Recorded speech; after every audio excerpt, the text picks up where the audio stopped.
Mango season की एक बात मुझे बहुत बुरी लगती है, वो है कि ये बहुत थोड़े वक्त के लिए आता है। हार्डली 2-3 महीने अभी हम इंजॉय ही कर रहे होते हैं कि सीजन जा चुका होता है। तो इस प्रॉब्लम का कुछ हद तक हमने हल निकाल लिया है, जो कि आप इस वीडियो में देख सकते हैं। आपको हम बताएंगे कि आप मैंगोज कैसे स्टोर कर सकते हैं और क्रीमी मज़े का शेक दिसंबर में भी इंजॉय कर सकते हैं। फिर हम आपको बताएंगे how to make homemade mango squash, जो कि आप दिसंबर जनवरी में मेहमानों को सर्व कर सकते हैं।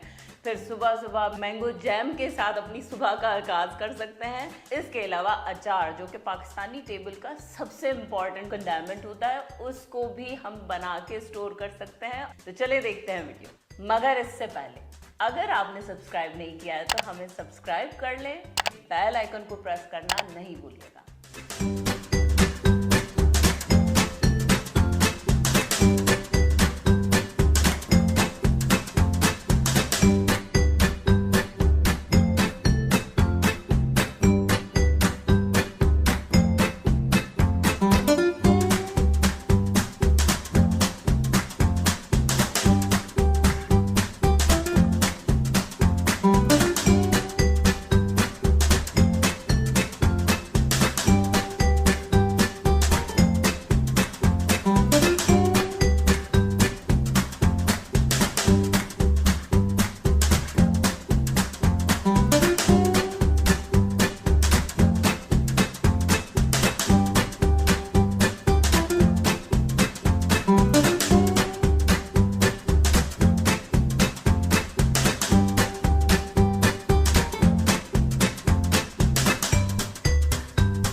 अरे वाह!